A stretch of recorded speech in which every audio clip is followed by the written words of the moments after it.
네, 안녕하세요. 주민자치 강의 4강 주민자치 제도를 이렇게 맡게 된 인천연구원의 김정욱이라고 합니다. 3강에서 배웠는데 또 뵙게 돼서 반갑습니다. 이번 그 강의는 인천시 주민자치 제도를 중심적으로 말씀을 드리려고 하고 있고요.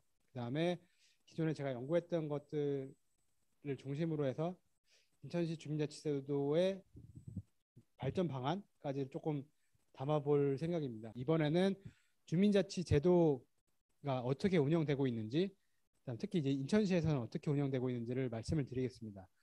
앞에 뭐 1강과 2강에서의 말씀드린 거랑 조금 겹칠 수도 있는데, 우선 뭐 강의를 전달하는 사람들이 다르기 때문에 좀 다른 얘기가 될 수 있어서 제가 또 한번 설명을 드리겠습니다. 주민자치 제도는 뭐 되게 오래전부터 생각을 해볼 수가 있죠. 근데 이제 최근을 보면 2000년 7월부터라고 생각을 하시면 될 것 같습니다. 주민자치센터가 읍면동사무소에서 주민자치센터로 기능을 전환을 합니다.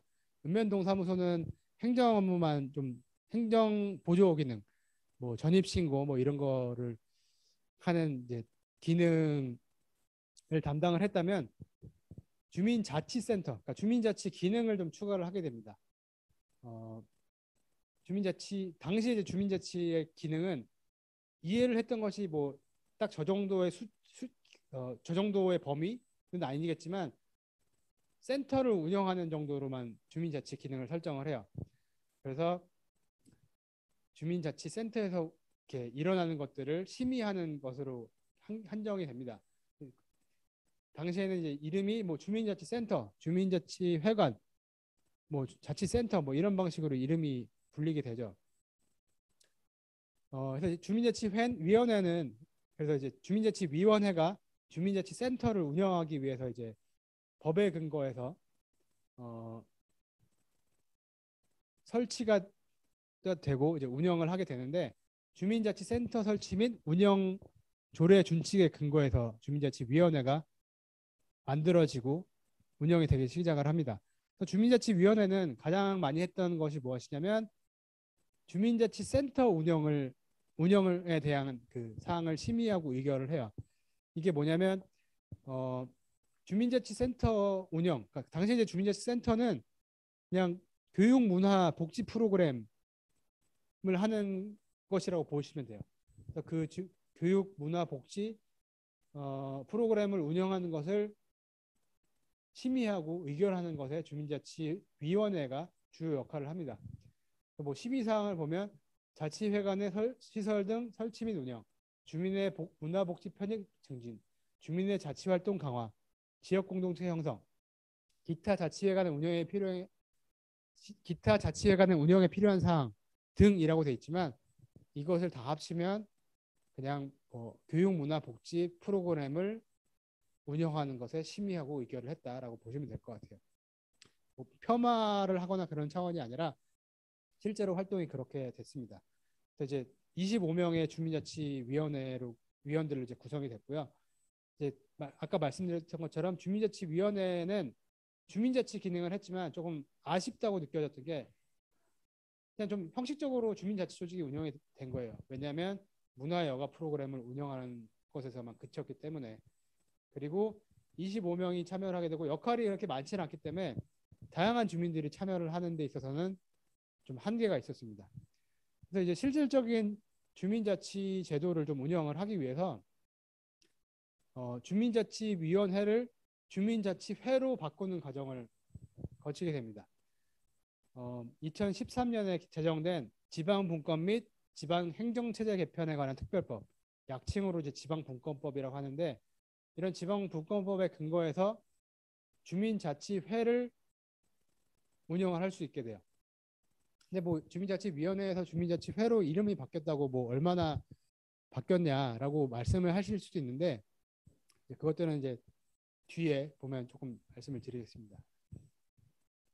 지금 다시 말씀을 드릴게요. 주민자치위원회는 아까 그 프로그램을 심의하고 의결하는 것에만 기능을 그쳤다면 주민자치위원회는 그것뿐만 아니라 주민자치센터를 운영하는 것뿐만 아니라 뭐 마을 계획도 짜고 그다음에 다양한 뭐 지역사회 문제들을 해결하는 데 있어서 뭐 중추적인 뭐 대표적인 조직으로서 이렇게 역할을 하게 되고 그런 활동의 범위가 좀 넓어져요.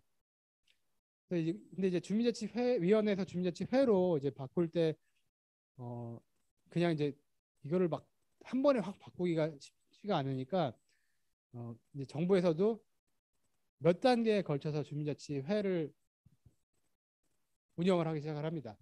2013년에 법이 제정되면서 인천시에서는 연수 이동이 참여를 하게 돼요. 1단계에서는.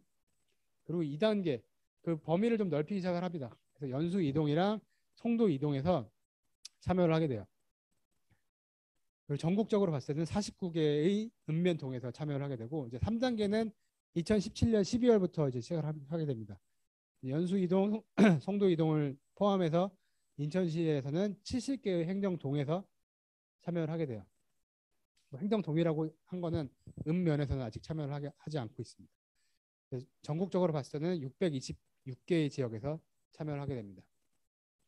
그러면 이제 저 법에 근거해서 주민자치회가 이제 운영이 되긴 하지만 사실 저 법에는 많은 것들이 설명되어 있지는 않아요.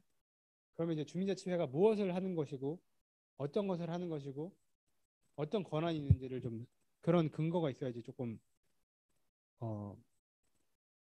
뭐 정정당당하게라고 말씀드리긴 그렇지만 그래도 이제 좀 더 공식적으로 활동을 할 수가 있잖아요. 이제 그런 것들을 담은 게 행정안전부에서 만든 주민자치회 시범 실시 및 설치 운영에 관한 표준 조례입니다. 이게 뭐냐면 그 공공기관에서 이렇게 하는 일들은 법이나 조례에 근거해서 할 수밖에 없어요.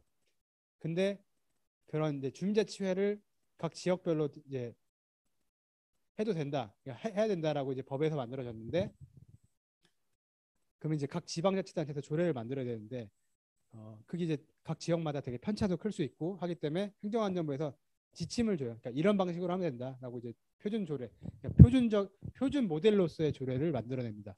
그 안에는 주민자치의 기능이 어떻고 권한이 어떻고 그다음에 어떻게 구성이 되고 어떤 일들을 하는지, 뭐 예를 들면 회의를 진행을 하는 것들 이런 것들을 좀 담아내요. 그래서 이 표준 조례를 기초로 해서 각 지방자치단체별로 조례를 만듭니다. 근데 그 조례를 만들어내는 어, 기관은 인천시청이 아니라 기초자치단체, 그러니까 군구청이에요.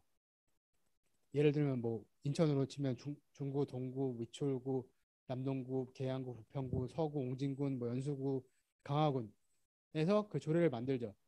그래서 어, 인천시에 있는 10개의 자치군구 중에서 강화군을 빼고는 그 관련된 조례를 만듭니다. 근데 이 조례도 되게 다양한 형태예요. 동구와 미추홀구와 남동구와 계양구는 주민자치회 및 주민자치센터의 설치 운영에 관한 조례로 만들어져 있고, 부평구와 서구와 옹진구는 주민자치회 시범 실시 및 설치 운영에 관한 조례. 연수구는 최근 올해 조례를 바꿔서 주민자치회 설치 및 활성화 지원 조례, 그다음에 주민자치센터 설치 및 운영 조례 이렇게 만듭니다. 이제 아마 내용을 보시면은 조금씩 다를 거예요. 그러니까 아마 자치군구별로 주민자치회의 권한이나 아니면 참여할 수 있는 뭐 범위가 좀 다르게 이 조례에서 규정이 돼 있어요. 이 조례들을 좀 보시고 이 조례를 보면은 우리 구는 다른 지역보다 활동을 하는 데 있어서 좀 어려움이 있네라고 생각이 드시면 이 조례를 바꿔달라고 이제 요청도 하실 수 있을 겁니다. 물론 이제 요청을 한다고 해서 바로 바뀔 수 있느냐 이런 건 아니지만 어쨌든 그런 요청하는 과정을 통해서 조례가 개정이 되는 일들이 있을 거예요. 뭐 최근에 제가 다른 연구를 하다가 연수구가 이제 바뀐 걸 보고 제가 이제 좀 다 꼼꼼히 본 건 아닌데 유심 있게 좀 봤던 게 있었는데 이제 그런 것들은 그 조례에 담아 있지는 않았어요. 예를 들면 주민자치회가 주민자치센터의 어떤 시설들을 운영할 수 있는 권리나 아니면 거기서 나오는 수익금들을 활용할 수 있는지 없는지를 좀 담아내는 게 그 조례에 담길 수 있는데 그래도 가장 잘 조례가 이렇게 조례가 제정되고 있는 연수구에서도 그런 내용은 좀 없었고요.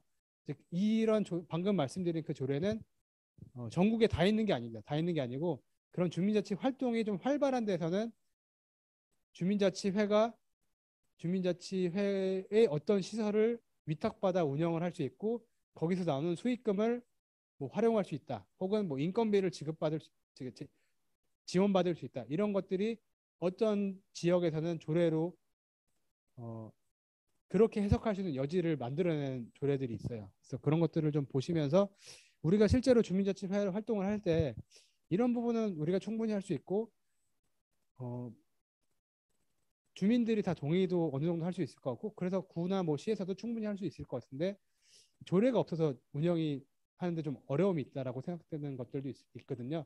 그래서 이런 조례들을 조금 활동하시면서 좀 꼼꼼히 보시고 근데 이제 그 법조하기 때문에 좀 어려울 수 있는데 그런 것들을 좀 같이 이제 주민자치회 활동하시는 분들이나 아니면 담당 공무원이나 아니면 뭐 그런 문의하는 절차를 통해서 좀 공부하면서 좀 계산하는 것도 괜찮은 방법일 것 같아요. 좀 그런 과정들이 좀 힘들 수는 있지만 그런 것들도 나름 주민자치회 활동을 하면서 얻는 보람 중에 하나가 아닐까라는 생각이 듭니다. 그래서 이제 그런 것들이 아래 말씀 이게 좀 제가 열거했던 프로그램 운영이나 수익금 사용, 운영비 활동, 운영비 활용, 그다음 그뭐 인건비에 활용할 수 있는지, 시설을 운영할 수 있는지, 그 시설을 운영해서 발생한 수익금을 활용할 수 있는지 이런 것들도 조례에 충분히 담아낼 수 있고 그 조례 이런 내용들이 조례에 담아 있다면 충분히 아마 그런 활동들이 가능할 그 근거들이 마련이 되는 겁니다. 물론 아직까지 이 제도가 변경함에 따라서 어, 실제 현장의 목소리가 조례나 이제 법에 반영이 안 될 수도 있어요. 근데 이제 그거는 그 법이나 이런 것들은 그 현장의 활동들을 좀 담아내는 그런 과정들이 좀 필요하기 때문에 지금 당장은 안 되더라도 나중에 좀 그런 것들이 좀 개선될 여지들은 저는 충분히 있다고 생각을 합니다. 근데 이제 조례는 어쨌든 이런 내용들이 좀 있고 현재 인천시는 그런 상황 조례에 나와 있는 상황이라고 보시면 될 것 같습니다. 그래서 인천시 주민자치제도는 아까 말씀드렸던 것처럼 2013년에 처음 시작을 했고 2017년에 70개 정도가 생겨납니다. 지금 155개 동에 있는데 한 반 정도가 2017년 말에, 그러니까 2018년 정도에 시작을 한 거죠. 그래서 뭐 역사는 뭐 아주 짧지는 않지만 그렇다고 해서 아주 길지는 않습니다. 그리고 최근에 2, 3년 동안 또 코로나가 상황이었기 때문에 어, 지금 초반이라고 좀 생각을 하시면 될 것 같아요. 초반이라는 얘기는 어, 활동에 있어서 좀 어려움들이 있을 수 있다. 그다음에 활동을 하면서 좀 개선할 여지들도 있다라고 생각을 하시면 될 것 같고 그래서 그래도 어쨌든 인천시는 지금 137개의 주민자치회가 설치돼서 운영이 되고 있는 상황입니다. 전국적으로 봤을 때 숫자로만 봤을 때 전국에서는 되게 앞서 있다고 생각할 수 있을 것 같고 그런 걸 생각을 해보면 인천시가 어, 여러 제도를 운영할 때 여러 이렇게 어려움들이 발생할 수가 있어요. 근데 그 어려움이 발생했다고 해서 나쁜 건 아니고 그 어려움들을 개선해 나가는 데 있어서 인천시가 좀 기여할 부분이 있다라고 생각을 하시면 될 것 같습니다. 또 인천시 주민자치 관련된 인천시청 차원에서의 사업은 주민자치 역량 강화 사업이 있고 그건 이제 인천시 마을공동체 만들기 지원센터에서 하고 있고 주민자치센터를 주민들이 직접 이용할 수 있게 뭐 조성하거나 그다음에 뭐 그 주민자치센터를 운영하는 데 필요한 사람들의 뭐 인건비 아니면 운영비들을 뭐 지급하는 프로그램도 있고 그다음에 주민 참여 예산을 통해서 공간을 만들어내거나 여러 프로그램들을 만들어내는 것들을 지원을 하고 있습니다. 실시간으로 녹화하고 있다는 것을 좀 증명하기 위해서 앞에 페이지로 잠깐 넘어갈게요. 제가 조례 얘기를 하면 하나 빠졌는데 인천시 주민자치 활성화 지원에 관한 조례도 있습니다. 2021년 6월에 만들어졌고요. 사실 주민자치 활성화 지원에 관한 조례가 있다는 거는 있어서 내용이 막 이렇게 막 구체적이고 그 활동을 지원한 내용이 막 구체적이진 않아요. 하지만 어쨌든 조례가 있다는 얘기는 어쨌든 인천시 차원에서 주민자치 활동, 주민자치회를 지원하고자 하는 좀 의지가 있다라는 거를 좀 이해를 하시면 될 것 같습니다. 뭐 인천시의 저 조례보다는 자치군구의 저 조례가 좀 더 구체적이고 주민자치 활동에 있어서 조금 더 이해를 도울 수는 있을 것 같아요. 네, 다시 이제 좀 넘어가자면 그 인천시의 저 조례 근거에서 저 두 번째 동그라미부터 다섯 번째 동그라미가 있는 저 인천시청 차원에서의 저런 사업들이 집행이 된다고 보시면 될 것 같아요. 아까 제가 인천시가 이런 것에 관심이 있고 의지가 있다라고 말씀을 드렸는데 그 관심과 의지는 이런 사업들로 좀 나타나게 됩니다. 그래서 교육, 공간, 그다음에 예산을 통해서 지원을 하고 있다라고 이해를 하시면 될 것 같고 주민자치 활동에 참여하시는 분들이 많아지고 거기서 어떤 것들이 좀 더 필요하다라고 생각이 들고 이제 그런 의견들이 이제 많이 이제 교류가 되면 또 사업들이 굉장히 또 늘어날 수가 있어요.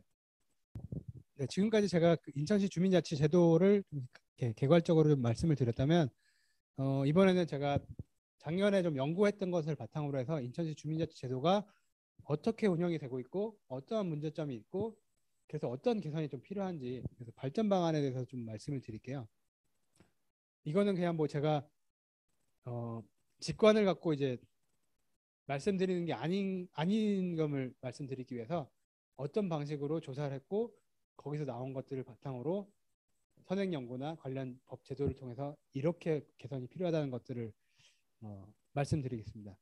제가 인천시 주민자치 제도를 운영하는 데에 기여하고 있는 여러분들, 뭐 인천시 마을공동체 지원센터 담당자, 그다음에 자치군구의 주민자치회 담당자, 그다음에 읍면동 주민자치센터에 있는 주민자치회 담당자, 그다음에 주민자치 회장, 간사들이 이제 참여한 그룹에 제가 들어가서 주민자치회 활동을 하면서 어떤 것들이 어려움이 있고 어떤 것들이 개선이 필요한지를 물었습니다.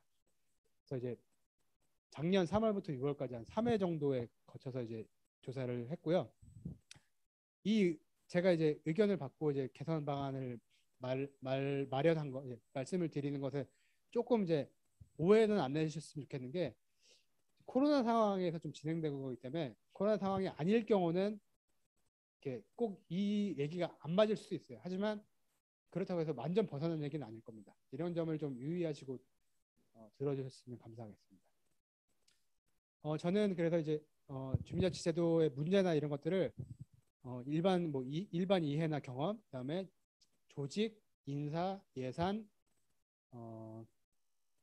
공간을 구분해서 이렇게 살펴봤어요. 그래서 첫 번째로는 주민자치에 대한 이해와 경험이라는 카테고리로 이렇게 제가 파악한 것들은 아까 3강에서 이렇게 말씀드렸던 것처럼 민초의 공간과 초대된 공간으로 구분을 해봤을 때 지금 2022년 1월에는 137개의 주민자치회가 운영되고 있다고 했잖아요. 제가 이 연구를 했을 때는 122개의 주민자치회가 설치가 돼서 운영이 되고 있었습니다. 근데 이제 122개의 주민자치회 모두가 민초의 공간에서 주민자치 활동이 활발했던 건 아니에요. 그렇기 때문에 민초의 공간에서 주민자치 활동이 활발한 곳에서는 초대되는 공간에서의 주민자치 활동이 조금 덜 어려울 수도 있어요. 물론 기본적으로 쉽지는 않습니다. 하지만 오해나 갈등이 좀 이렇게 적을 수도 있는데 민초의 공간에서 주민자치 활동이 풍성하지 않아서 사회적 자본이 좀 낮았을 경우에는 조금 어려움을 더 있었습니다. 그래서 이제 발생하지 않아도 되었을 갈등들도 좀 있었을 것 같고 그다음에 나는 주민자치회에 대한 회는 그냥 뭐 지역사회에 좀 봉사하기 위해서 그냥 뭐 참여하는 거야라고 그냥 굉장히 좋은 의도지만 아주 심각하게 생각하지 않고 참여를 했던 거예요. 근데 참여를 해보니까 생각보다 활동 내용도 많고 힘든 거예요. 거기서 이제 괴리가 발생하게 되죠. 그래서 참여를 했다가 한 3, 4개월 뒤에 그만둘까 뭐 이런 생각도 하게 되고 그런 것들에 좀 이렇게 어려움들이 있었어요. 그래서 실제로 그런 것들이 있었고 근데 그게 읍면동마다 좀 상황이 달랐습니다. 그리고 이제 주민자치 활동에 참여하시는 일반 주민들뿐만 아니라 이 제도가 2013년부터 시작은 했지만 본격적으로 시작된 게 2017년, 뭐 2020년 이렇거든요. 그러다 보니까 주민자치 활동을 지원하는 동주민센터나 자치공구에 있는 담당자들이 주민자치 회에 대해서 잘 몰랐어요. 근데 그분들의 일이기도 하긴 하지만 그분들도 사실 주민자치 제도라는 것을 받아들이고 담당하게 된 게 얼마 안 되질 않았거든요. 그렇기 때문에 모르는 게 충분히 당연하고 그리고 이제 공무원들은 순환보직을 하기 때문에 이제 알만하면 또 떠당게 되고 이제 그런 또 부작용들도 좀 있었습니다. 그래서 그 사이에서 주민들은 이제 공무원들이 지원을 해줘야 되는 입장인데 잘 모르기도 하고 공무원들은 아 나도 잘 몰라서 이제 공부해서 하는데 너무 이제 주민들이 그 마음을 몰라주고 막 민원을 넣고 이제 그 사이에서 조금 갈등도 일어날 수 있고 오해도 발생할 수 있었던 것 같아요. 근데 이제 만약에 사회적 자본이 좀 지역 주민과 그 공공단체 행정기관에서 사회적 자본이 좀 충분히 있었으면 그런 것들은 조금 이제 원만히 좀 지나갈 수 있었을 것 같아요. 이제 그런 일들이 있었고, 그러니까 상호 이해가 좀 필요했던 것 같고, 그런 주민자치에 대한 좀 경험도 좀 필요했던 것 같아요. 이게 어떻게 보면 큰 틀에서 보면 이제 학습의 과정이었던 것 같아요. 사회 전반의 학습 과정. 두 번째로는 지원 조직에 대한 겁니다. 주민자치 활동을 지원하는 조직이 인천시청 주민자치 담당 부서, 그다음에 자치군구청의 주민자치 담당 부서, 뭐 마을공동체과가 있을 수 있고 주민자치과가 있을 수 있고 뭐, 뭐 그런 부서들이 있습니다. 그다음에 읍면동의 주민자치 지원 담당자, 그리고 인천시 마을공동체 만들기 지원센터, 그다음에 모든 자치군구에 있지는 않지만 마을공동체나 주민자치회를 지원하는 자치군구의 지원 조직. 예를 들면 뭐 부평구의 사회적 경제 공동체 지원센터 같은 조직들이 있을 수 있고 근데 이제 이 조직들도 주민자치 제도가 본격적으로 했던 게 2017년이라고 그랬잖아요. 그때 이후로 이제 하나씩 만들어지기 때문에 만들어지거나 그 역할들을 담당하기 때문에 지원하는 조직이지만 아직 잘 몰라요. 그 제도도 잘 모르고 문화도 잘 모르고 잘 아는 분들도 있지만 모두가 다 아는 게 아니에요. 근데 아까 행정안전부에서 만든 조례가 있긴 하지만 거기서도 지방자치단체의 자치 자율권이 있기 때문에 가이드라인은 주지만 명확하게 설명을 하진 않아요. 거기서 근데 그거의 장점은 우리가 그 자치 활동을 만들어 나갈 수도 있어요. 근데 그런 장점도 있지만 명확한 설명이 없기 때문에 이게 뭐지라고 이제 좀 헷갈려 하실 수도 있을 것 같아요. 이제 거기서 오는 조금 어려움들이 있었습니다. 그리고 아까 이제 주민자치위원회는 읍면동에서 담당했던 업무예요. 근데 주민자치회는 법이 바뀌면서 기초지방자치단체에서 맡게 되는 사무로 바뀝니다. 이제 그러면서 그 책임자가 바뀌게 된 거죠. 그 책임자가 바뀌게 되면서 조직 간의 협력이 필요한 상황이 됐어요. 근데 이제 일반 주민들 입장에서는 아니 동주민자치센터랑 우리 구청이랑 같은 공공기관 아니냐. 근데 왜 협력을 못하냐라고 말씀하실 수 있지만 크게 보면 같은 기관이에요. 하지만 다른 기관으로 볼 수가 있어요. 물론 이제 동주민자치센터는 자치공구의 이렇게 하부 기관이라고 볼 수 있지만 동장이랑 자치공구의 담당자랑 선배 후배가 뒤바뀔 수도 있고 공장은 5급인데 담당자는 7급이고 뭐 이렇게 급이 달라질 수 있습니다. 그러니까 그 공공기관의 좀 생리도 이해할 필요가 있어요. 이제 그렇기 때문에 거기서 오는 조금 미묘한 관계가 좀 있을 수가 있습니다. 이제 그런 것에 좀 이렇게 이슈들도 있었고 그다음에 광역과 기초와 동주민센터 그다음에 광역과 기초의 지원센터의 역할이 딱 무엇이다라고 명확히 규정이 안 돼 있고 각 기관들이 다 이제 지원을 도와주기 위해서 이제 만들어지긴 했는데 역할이 뚜렷하게 명확하게 설명이 돼 있지 않습니다. 왜냐하면 그 자치단체의 자율권이 있기 때문에 그리고 이제 법이 제도가 만들어진 지 오래되지 않기 때문에 지금 다 만들어가는 과정이에요. 그래서 거기서 오는 좀 어려움들도 있었지만 어려움이 있는 반면에 우리가 또 이제 만들어가 나가는 좀 보람도 있을 수 있을 것 같습니다. 이제 그런 차원의 이렇게 어려움이 있었고 지금 이제 우리가 당면한 뭐 과제 아니면 우리가 기여할 수 있는 부분 이런 조직들의 좀 명확한 어, 규정이 좀 필요할 것 같아요. 뭐 시에서는 이런 거 필요합니다. 자치구에서는 이런 게 필요합니다. 그다음에 지원센터에서 이런 게 필요합니다. 예를 들어서 지금 이렇게 만들어지고 있는 거는 시청에서는 주민자치회를 지원하기 위한 정책을 만들어내요. 그리고 행정 재정을 지원하는 제도들을 만들어내고 실제로 필요한 게 무엇인지를 듣고 그런 지원들을 하고 있습니다. 아까 말씀드린 뭐 공간 지원이나 운영비 지원 이런 것들. 근데 이제 처음에부터 이런 게 있었냐? 처음에 있던 것들도 있지만 시민들이 활동을 하면서 지원센터에서 지원을 하다 보니까 아, 이런 것들이 문제가 있고 이런 것들이 필요하구나라고 의견을 또 전달을 해요. 그리고 뭐 저 같은 사람도 의견을 전달을 합니다. 그러면서 이제 정책들이 만들어지는 것도 있어요. 그리고 기초에서도 동주민센터가 더 그런 것들을 지원할 수 있게 행정 지원을 해주고 군에서 지원해주는 보조금들이 있습니다.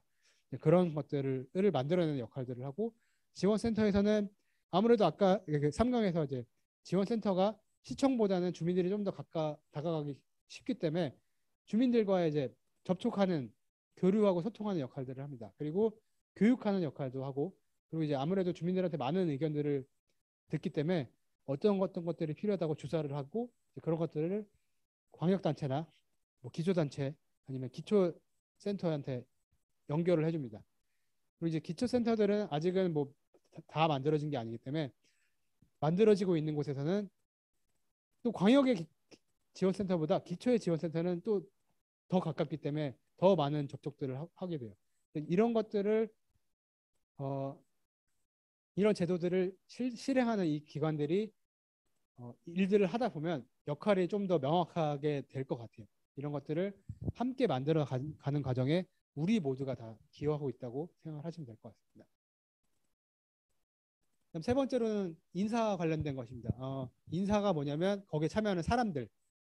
그럼 주민자치회에 참여하는 시민들, 그다음에 주민자치회 시민들 중에 뭐 회장, 간사, 분과장, 그다음에 사무국장 뭐 이런 사람들도 있을 수 있고 주민자치센터에 있는 주민자치회 지원 담당자, 그다음에 뭐 인천시청에 있는 주민자치회 팀장, 뭐 주무관, 그다음에 군청에 있는 주민자치회 팀장, 뭐 과장 아니면은 뭐 주무관들 이런 분들을 다 인사에 포함할 수 있을 것 같아요. 근데 아까 조직에서 말씀드렸던 것처럼 조직도 그런 역할들이 명확히 규정이 안 돼 있고 구분이 정확히 안 돼 있던 것처럼 그러니까 사람들도 마찬가지예요. 내 담당이 뭐지? 내 담당의 역할이 뭐지? 근데 어떤 데에서는 회장은 이런 역할을 하고 있고 간사는 이런 역할을 하고 있는데 다른 데는 거꾸로 역할을 하고 있고 이런 데들도 있을 수 있을 것 같아요. 근데 이제 모든 회장이 같은 일을 할 필요는 없습니다. 왜냐하면 각 지역마다 특성이 다를 수 있기 때문에. 그리고 모든 간사가 또 역할을 할 필요는 없는데 어느 정도의 그 역할의 규정은 필요한 것 같아요. 왜냐하면 이런 규정이 없으면 어디는 회장이 모든 일을 다 하고 어디는 간사가 모든 일을 다 하고 어디는 분과장이 모든 일을 다 하고 또 어디는 간사 분과장과 회장이 겹치는 역할을 하고 이제 그런 것들이 있기 때문에 역할과 기능이 분명히 정의될 필요가 있을 것 같아요. 근데 이런 것들은 지금까지 그동안에 했던 것들을 갖고 좀 이렇게 작성을 해보면서 이 회장의 역할은 이런 거구나, 간사의 역할은 이런 거구나 라는 것들을 좀 이렇게 정의를 해볼 수도 있을 것 같고 이런 것들은 우수 사례 지역을 좀 보면서 저 지역에서는 이렇게 했구나라는 것들을 좀 팁으로 얻을 수 있을 것 같아요. 예를 들면 뭐 회장은 어, 회의를 이끌어가는 역할도 하게 되고 그다음에 회장은 동주민센터와 소통을 하고 자치군구와 소통을 하고 그다음에 지원센터랑 소통을 하고 그다음에 그 기관들뿐만 아니라 그 지역 사회에 있는 여러 뭐 민간 기관들 뭐 어떤 자영업자들과 만나기도 하고 이런 것들을 할 수 있고 뭐 간사는 뭐 회장단 회의에서 나타나는 일들을 뭐 기획하고 실제로 실행하는 데 있어서 역할 분담을 하고 뭐 이런 일들을 할 수 있을 것 같아요. 그래서 뭐 분과를 만드는 것도 뭐 회장과 간사 그런 분들이 하면서 분과들한테 이제 역할도 이제 담당할 수 있게 되고 이런 것들을 이제 그려볼 수 있는데 이거는 제가 예를 들어서 말씀을 드리는 거지 각 지역마다 좀 특성이 다르기 때문에 다른 방식으로 좀 일을 할 수 있을 것 같습니다. 그리고 이제 군구와 시와 동주민센터의 담당자의 역할도 다를 수가 있어요. 동주민센터는 아무래도 주민들이랑 좀 더 밀접하게 얘기를 할 수 있기 때문에 거기서 나오는 뭐 회계 교육이나 아니면은 회계 정보 뭐 지원하는 역할들을 할 수 있을 것 같고, 시 차원에서는 아까 말씀드렸던 것처럼 정책을 만들어내는 데 있어서 소통하는 역할, 그다음에 정책을 기획하고 중앙정부에서 이제 지원받을 수 있는 것들을 좀 만들어내는 역할, 뭐 이런 것들도 있을 것 같습니다.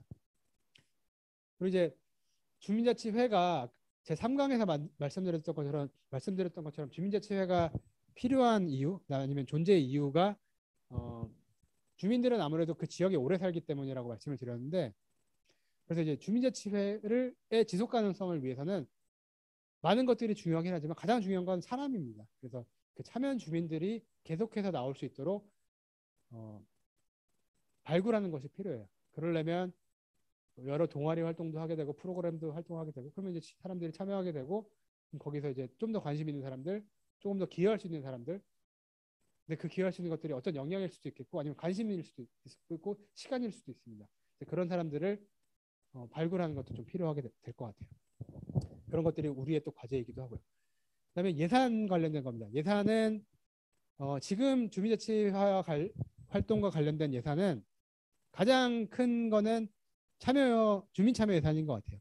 주민참여 예산, 그 다음에 비공식적인 예산이긴 하지만 주민들이 십시일반으로 내는 회비들 있을 것 같은데, 주민참여 예산은 3강에서 말씀드렸던 것처럼 주민참여 예산을 통해서 주민들이 참여하는, 그러니까 주민자치회를 통해서 참여하는 활동들에 활용할 수 있어요. 그래서 뭐 공간을 만들어내거나 아니면 어떤 프로그램 아니면 어떤 활동들 아니면 어떤 서비스를 제공할 때 이것들을 마련할 수가 있는데, 지금은 이 주민참여 예산이 그 행정기관의 예산 주기에 따라서 집행이 되고 있습니다. 근데 이제 이 공공자금을 쓰는 거기 때문에 어쩔 수가 없어요. 그리고 어쩔 수가 없는데 이것들을 꼭 1년 단위로 해야 되냐, 이거는 뭐 2년, 3년 단위로 하면 안 되냐라는 얘기들도 있는데, 아직까지는 1년 단위로 집행이 되고 있고, 그 예산 주기에 좀 익숙해지면 주민들이 겪는 어려움들은 좀 줄어들 수 있을 것 같습니다. 하지만 주민들의 자율성이나 자발성을 위해서는 이 참여 예산도 2년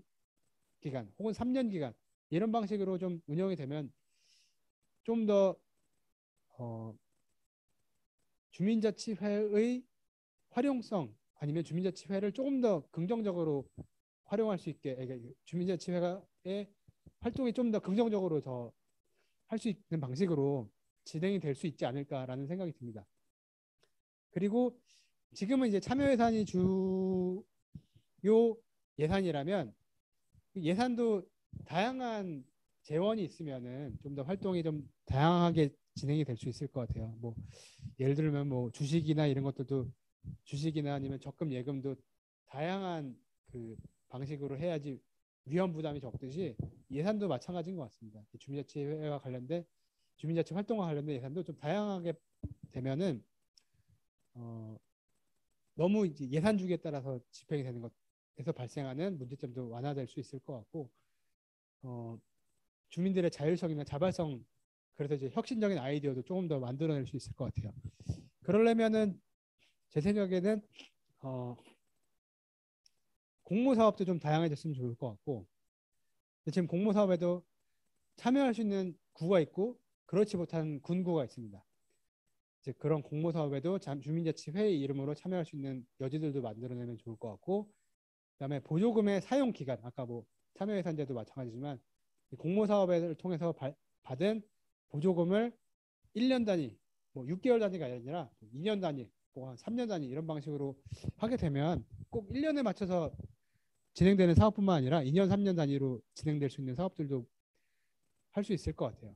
그리고 지금은 보조금 사용이 사업비에만 활용할 수가 있는데, 그래도 요즘에는 뭐 인건비나 아니면 이런 것들도 조금 활용할 수 있는 그 여지들이 좀 생겨 나가고 있는 것 같아요. 그 보조금 사용의 목적도 좀 다양해지면 좋을 것 같고, 이제 그러기 위해서는 사실 공공의 자금을 사용하는 만큼 우리가 이렇게 투명하게 썼다라는 것, 그다음에 우리가 공익을 위해서 썼다라는 것들을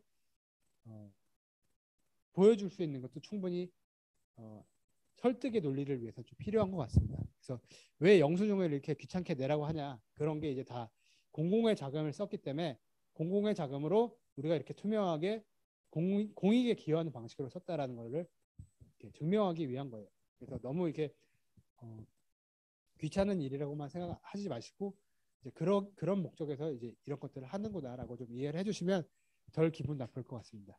그리고 뭐 특별 회계, 그래서 주민자치 활동을 위해서 그 목적을 위해서만 회계를 그 회계 장부를 만들어낼 수가 있어요. 공공기관에서. 근데 이것도 이제 공공기관에서 만들어내는 거기 때문에 그 용도나 아니면은 뭐 기간 이런 것에서 좀 한계는 있을 수 있긴 한데 어쨌든 이런 회계 장치가 생기면 우리의 그 돈 주머니가 더 생기는 거니까 더 좋을 수 있을 것 같고, 근데 이제 이거는 세종시에서 이렇게 한 적이 있고 지금도 하고 있는지는 지금 저도 확실하진 않은데 한 적이 있어서 충분히 할 수는 있을 것 같다. 근데 이 특별회계는 우리가 돈을 내는 그 주민세 균등분을 통해서 만들어내는 것이기도 합니다. 그래서 우리가 주민세로 냈기 때문에 그 주민자치 활동에 충분히 쓸 수 있지 않나라는 논리도 충분히 있는 것 같기도 하고요. 근데 이제 주민세를 낸 거기 때문에 주민자치 활동에 참여하는 사람뿐만 아니라 참여하지 않는 사람들도 낸 것이기 때문에 그 참여하는 활동에 참여하시는 분들뿐만 아니라 참여하지 않는 사람들의 전반을 아우르는 공익 활동에 좀 써야 되는 것들도 분명히 좀 기억해야 될 부분인 것 같습니다. 마지막으로는 뭐 마을 기금이라고 써놨는데 이 마을 기금은 아직까지 우리나라에서는 실현은 안 된 것 같아요. 이 마을 기금은 뭐냐면 우리가 이 주민자치 활동을 위해서 뭐 공공 자원이든 아니면 우리가 십시일반으로 내는 회비든 그런 것들을 주민자치 활동만을 위해서 이제 기금을 만들어내는 거예요. 그래서 뭐 은행에 적금을 넣고 이제 그 적금을 그 활동을 위해서 쓰는 것처럼 뭐 예를 들어 뭐 농협, 신협 뭐 이런 것들처럼 주민자치 활동을 위한 마을 기금을 만들어내서 그 재원이 뭐 공공기금의 자원일 수도 있고 일반 사람들이 내는 뭐 회비일 수도 있고 아니면은 그것을 위해서 누가 뭐 기부를 할 수도 있고 이런 방식으로 만들어낼 수가 있습니다. 근데 이제 쉽지는 않은 게 많은 사람들이 그거 활동을 위해서 돈을 내야 되기 때문에 많은 사람들도 동의를 해야 되고 예를 들어 어떤 사람이 크게 기부를 했다면 돈 많은 사람들이 기부할 의지도 있어야 되고 그리고 이런 것들이 좀 마련이 된다면 지방자치단체에서도 우리 지역은 이런 활동들이 잘 돼 있으니까 활동이 잘 돼 있고 지역 주민들도 충분히 이런 데서 돈을 낼 의지들도 있네. 그럼 우리도 낼 수 있다라는 차원에서 또 이렇게 참여를 할 수가 있어요. 그리고 지방자치단체 입장에서는 이런 것들이 어떻게 보면 그 자치단체의 성과가 될 수 있기 때문에 홍보를 하기 위해서 이런 것들을 좀 활용할 수 있는 여지들도 있습니다. 그래서 공공기관의 좀 그런 생리들도 조금 감안해서 고려를 해본다면 얼마든지 좀 시너지 효과가 될 수 있는데 사실 쉽지 않은 작업일 수는 있을 것 같아요. 그리고 이제 큰 단위에서 하기보다는 작은 단위에서 한번 시범적으로 해볼 만한 여지들도 있지만 어쨌든 하고 있는 아마 나라나 동네는 있다는 걸 생각을 해보면 우리도 왜 못해라고 생각해 볼 수 있지 않나라는 생각입니다.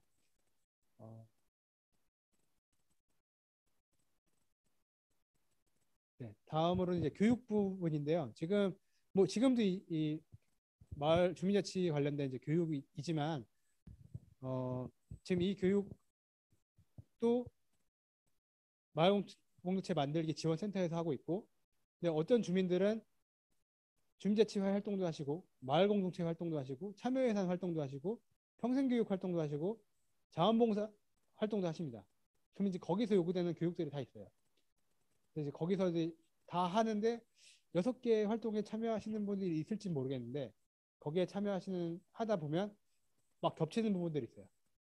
그럼 이제 그 겹치는 부분을 어쨌든 다 공공기관에서 제공하는 건데 그 겹치는 부분이 있으면 좀 비효율이 발생을 하니까 조금 이렇게 통합해서 운영될 필요가 있는 상황이 아닌가라는 생각이 들었고 그 교육 프로그램에 중복되는 부분을 좀 지금 조정을 하고 그리고 대신에 이제 주민들이 아까 본격적으로 2017년 혹은 그 이전부터 참여하신 분들도 있을 텐데 그런 분들과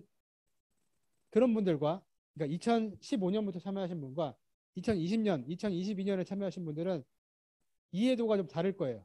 그러려면 주민자치 활동과 관련된 프로그램이 조금 더 세분화되고, 그다음에 뭐 예를 들어 뭐 일본어 상중하급이 있듯이 그런 주민자치 활동과 관련된 그 것들을 상중하로 나눠서 프로그램이 좀 운영될 필요가 있겠다라는 생각이 들고, 나는 이런 것들 활동을 하다 보니까 좀 선진 사례를 좀 배우고 싶다. 그다음에 회의를 운영하는 것을 배우고 싶다. 그다음에 갈등 관리를 하고 싶다. 그다음에 민주적 조직을 운영하는 방식을 배우고 싶다. 그다음에 지역의 미션이나 비전을 설계하는 것을 배우고 싶다. 그다음에 정보를 좀 기록하는 걸 배우고 싶다라는 의견들이 좀 있었어요. 그래서 이제 그런 의견들을 이렇게 그런 의견들이 많으면 아 이런 것들이 필요하구나라고 그것을 담당하는 기관들이 이제 파악을 하기 때문에 그래서 그런 설계를 하게 되고 할 수가 있어요. 그럼 이제 제공하는 기관 입장에서도 좋고 듣고 싶은 주민들 입장에서도 좋을 수 있거든요. 이제 그렇기 때문에 그런 필요한 것들을 활동하시면서 많이 얘기를 해주세요. 그러다 보면 좀 더 내가 필요한 것들을 이렇게 알게 될 수 있을 것 같아요. 근데 그게 예를 들어 예를 들어 부평구에서 어떤 의견들이 많았어요. 그럼 그 부평구에서 제공할 수도 있고 특정 자치군구에서 많지는 않지만 인천시 전반 지역에서 어느 정도 수요가 있으면 시 차원에서도 그런 제공을 좀 설계를 해줄 수도 있을 것 같습니다. 그리고 그런 차원의 그 교육 부분에 있어서 이제 이슈나 아니면 좀 발전 방안들이 좀 있을 수 있을 것 같고, 그다음에 지금은 아마 이제 주민자치 활동들을 많이 하시다 보면 내가 많이 하다 보니까 옆에 사람들을 도와주거나 좀 알려주고 싶으신 분들이 있을 거예요. 즉 그런 분들이 지역 내에서 강사로 좀 활동을 하실 수 있어요. 근데 지금 제도로 좀 아쉬운 거는 제가 사는 동네에 제가 강사로 활동하기 어려운 구조들이 좀 있대. 그런 것들이 좀 이렇게 여러 비리나 이런 것들을 방지하기 위해서 아마 그런 제도들이 있는 걸로 알고 있는데 이제 아직까지 좀 이런 활동에 대해서 많은 사람들이 100% 신뢰하는 게 아니기 때문에 그런 제도가 아직 운영되고 있는 것 같아요. 근데 이제 그런 활동을 하다 보면 아 지역사회에 이런 기여들을 하고 있구나, 이런 발전에 기여를 하고 있구나라는 생각이 들면 인지를 하게 되고 신뢰하는 과정을 걷게 됩니다. 그렇게 되면 이제 내가 사는 동네에 강사로서 활동하게 되는 것들도 제도적으로 운영이 될 수 있을 것 같아요. 근데 지금은 아직은 아닌데 이제 그런 것들도 좀 개선의 여지가 있지 않나. 이제 근데 그런 강사들의 활동을 우리 동네에서 우리가 하게 되면 아무래도 우리 동네니까 내가 더 열심히 참여하게 되고 우리 동네에 또 인재가 우리 동네에 기여할 수 있게 되는 그런 선순환 과정도 생길 수 있을 것 같아서 뭐 교육 부분에서도 이런 좀 발전 방안이 필요하지 않나라는 생각이 들었고, 그다음에 마지막으로 이제 공간에 대한 건데 주민자치 활동을 하다 보면 생각보다 내가 쉽게 찾아갈 수 있는 공간이 많지 않아요. 그래서 이제 주민자치 활동을 하고 마을공동체 활동을 하더라도 그냥 이제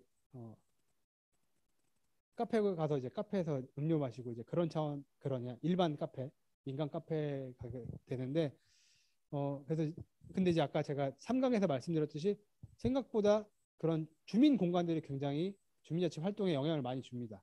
그렇기 때문에 이제 공간이 좀 필요하다는 얘기들을 그동안 저도 좀 해왔고 실제로 그런 것들을 인지를 많이 하고 계셔서 인천시 차원에서도 주민자치 활동을 위한 공간을 조성하는 데 비용을 지금 제공을 하고 있어요.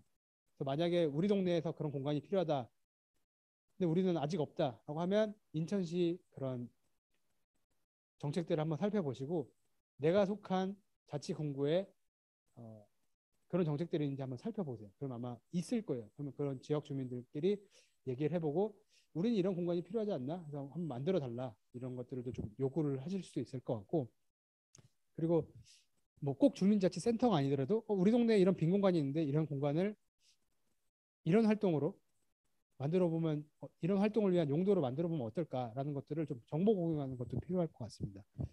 그리고 지금 아직은 조금 아쉬운 부분인데 주민자치센터를 비롯한 공공기관에서 운영하고 있는 주민자치 공간, 주민 참여 공간, 주민 공유 공간이 제도적으로 이제 9시에서 6시로만 좀 운영이 돼요. 근데 이제 이게 아까 말씀드린 주민자치 관련된 조례를 개정을 하면 주민들이 만든 법인 혹은 주민자치회가 운영을 할 수 있게 돼요. 그러면 주중 저녁이나 주말에도 이용할 수 있게 됩니다. 하지만 그 주중 저녁이나 주말에도 이용할 수 있다는 거는 그 책임도 주민자치회나 주민들의 조직이 져야 된다는 얘기예요. 권리도 있고 의무도 있게 되는 거예요. 근데 이제 그래도 우리가 책임은 질 테니 우리가 운영할 수 있게 해달라고 요구도 충분히 할 수 있잖아요. 왜냐하면 우리 동네에 우리 권리를 시정부에 자치공부에 제공한 거니까. 그래서 이제 그런 차원에서 본다면 저녁이나 주말에도 이용할 수 있도록 위수탁 등의 방식을 활용할 수 있는 여지들을 좀 조례에 넣어달라고 이제 요구할 수도 있을 것 같고, 그 조례가 정해진다면 그렇게 운영할 수 있고, 거기서 나오는 수익금을 좀 발생시킬 수 있는 것들도 있거든요. 근데 그 수익금은 반드시 지역사회 공동의 이익을 위해서 사용할 수 있는 목적으로 그 수익금을 활용할 수 있는 전제가 돼야 되고, 그런 공간을 뭐 예를 들어 뭐 카페를 주민들을 위한 카페를 운영하든 도서관을 운영하든 아니면 뭐 여러 교육 프로그램들을 운영하든 이제 그런 것들을 통해서 이제 수입을 만들고 그 수입을 우리 운영비로 또 활용할 수 있는 뭐 이런 것들도 좀 여지가 생길 수 있는데 아직까지는 제도에는 포함이 안 돼 있는 것 같아요. 하지만 이제 이런 것들이 많이 논의가 됐고 이런 것들을 할 수 있는 자치 구조도 있기 때문에 그런 것들의 선진 사례를 좀 보게 된다면 공간 활용 방안도 마련할 수 있지 않을까라는 생각입니다. 그래서 이제 어, 제가 연구한 것들을 네, 이해와 경험, 조직, 그다음에 인사 예산, 교육 공간을 통해서 좀 설명을 했고요. 지금 인천시가 이런 방식으로 제도가 운영이 되고 있고 이런 방향으로 좀 개선될 여지가 있다는 것들을 조금 설명을 해봤습니다.